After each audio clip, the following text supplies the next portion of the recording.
پیارے دوستوں، اب بات کرتے ہیں کہ دنیا کے سب سے بڑے کافر یعنی فرعون کی بیوی کو اللہ تبارک و تعالی نے جنت میں حضور صلی اللہ تعالی علیہ وآلہ وسلم کی ازواج مطہرات میں کس وجہ سے شمار فرمایا، اور وہ کون سی ایسی نیکی تھی جس کی وجہ سے ایک کافر کی بیوی کو اللہ تبارک و تعالی نے جنت عطا فرما دی۔ اس واقعے کا پس منظر کچھ یوں ہے کہ ایک رات فرعون نے خواب میں دیکھا کہ اس کا محل نابود ہو گیا ہے۔ خوف اور وحشت سے اس کا پورا وجود لرزنے لگا۔ فرعون نے نجومیوں کو بلا کر ان سے خواب کی تعبیر پوچھی تو انہوں نے کہا کہ بنی اسرائیل میں ان قریب ایک ایسا بچہ پیدا ہوگا جو تمہارے محل کو نابود کر دے گا اور تم سے تمہاری سلطنت کو چھین لے گا اور تمہارا سب کچھ تباہ و برباد ہو جائے گا۔ فرعون نے جب یہ تعبیر سنی تو فرعون نے یہ حکم جاری کر دیا کہ بنی اسرائیل میں جو بھی بچہ پیدا ہو اس کو قتل کر دیا جائے اور لڑکی کو چھوڑ دیا جائے تاکہ ان کی نسل باقی رہے۔ جب حضرت موسیٰ علیہ السلام پیدا ہوئے تو ان کی والدہ نے حضرت موسیٰ علیہ السلام کو ایک صندوق میں رکھ کر دریا میں ڈال دیا۔ دریا سے ایک نہر فرعون کے محل کے پاس سے بہتی تھی۔ یہ صندوق بہتا ہوا اللہ تبارک و تعالیٰ کی قدرت سے اسی نہر میں چلا گیا اور یہ صندوق بہتا ہوا فرعون کے محل کے پاس آ کر رک گیا۔ فرعون نے جب اس صندوق کو دیکھا تو اپنے سپاہیوں کو حکم دیا کہ اسے محل میں لا کر کھولا جائے اور دیکھا جائے کہ اس کے اندر کیا ہے۔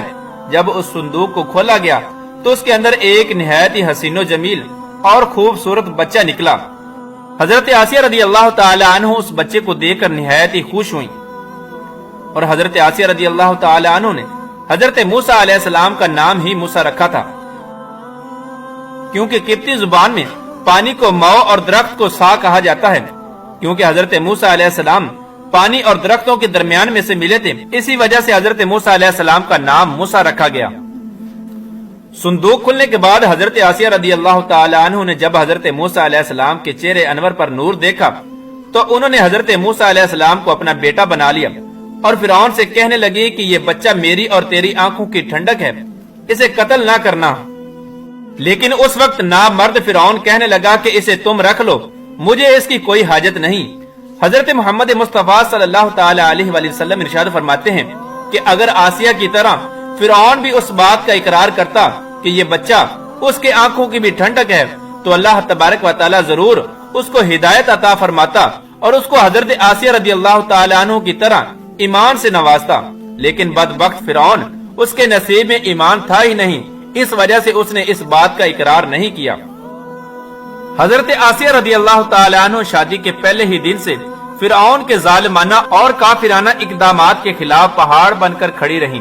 حضرت موسیٰ علیہ السلام نے جب اعلان نبوت کیا اور جب محل میں جادوگروں سے مقابلہ کیا تو یہ دیکھ کر حضرت آسیہ رضی اللہ تعالی عنہ حضرت موسیٰ علیہ السلام پر ایمان لے آئیں، اور ایمان لانے کے بعد کافی دنوں تک انہوں نے اس بات کو فرعون سے چھپائے رکھا۔ لیکن جب فرعون نے خدائی کا دعویٰ کیا اور لوگوں سے خود کو سجدہ کروانے لگا تو پھر حضرت آسیہ رضی اللہ تعالی عنہ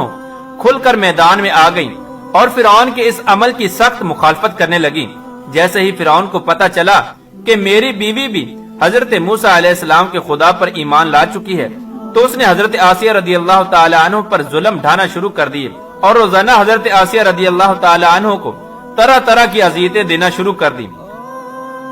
لیکن فرعون کا طرح طرح کا ظلم بھی حضرت آسیہ رضی اللہ تعالی عنہ کے ایمان کو متزلزل نہ کر سکا۔ فرعون نے بہت کوشش کی کہ حضرت آسیہ رضی اللہ تعالی عنہ کو ایمان سے دور کر دیا جائے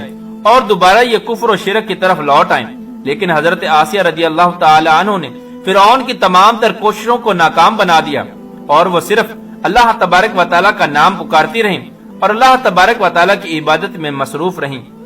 اور ان کے علاوہ جو بھی حضرت موسیٰ علیہ السلام پر ایمان لے آتا فرعون اس پر طرح طرح کے ظلم کرتا اور ان کو طرح طرح کی تکالیف پہنچاتا۔ ایک مرتبہ فرعون نے حضرت موسیٰ علیہ السلام پر ایمان لانے والے ایک شخص کو، جسے قرآن کریم میں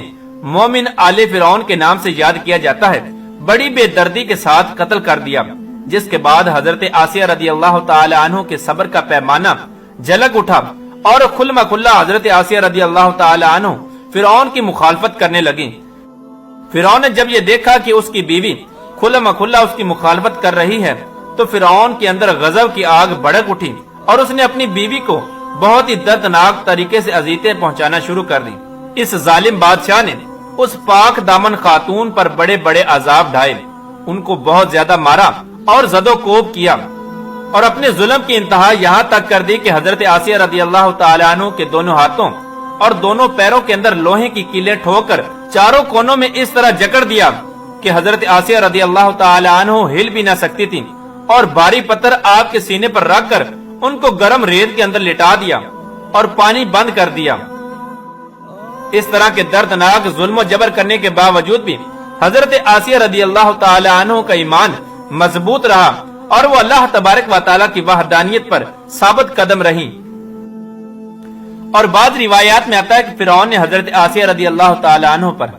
اس قدر ظلم کیا کہ حضرت آسیہ رضی اللہ تعالی عنہ کی خال تک اتروا دی، اور پھر اس کے بعد ان پر ایک بھاری بھرکم چٹان گرا دی، جس کی وجہ سے حضرت آسیہ رضی اللہ تعالی عنہ شہید ہو گئیں۔ اس طرح حضرت آسیہ رضی اللہ تعالی عنہ نے ایک فرعون کی بیوی ہونے کے باوجود بھی اللہ تبارک و تعالی کی وحدانیت پر اپنے ایمان کو مضبوط رکھا اور اللہ تبارک و تعالی کی وحدانیت کو نہیں چھوڑا۔ یہی وہ نیکی تھی جس کی وجہ سے اللہ تبارک و تعالی نے حضرت آسیہ رضی اللہ تعالی عنہ کو یہ مقام عطا فرمایا کہ وہ جنت کے اندر حضور پاک صلی اللہ تعالی علیہ وآلہ وسلم کی ازواج مطہرات میں ہوں گی، اور جنت کے اندر حضور پاک صلی اللہ تعالی علیہ وآلہ وسلم کی زوجہ ہونے کا شرف ان کو ملے گا۔ اللہ تبارک و تعالی سے دعا ہے کہ اللہ تبارک و تعالی ہم کو دین پر ثابت قدمی عطا فرمائے اور حضور صلی اللہ تعالی علیہ وآلہ وسلم کی محبت کے اندر جینا مرنا نصیب فرمائے۔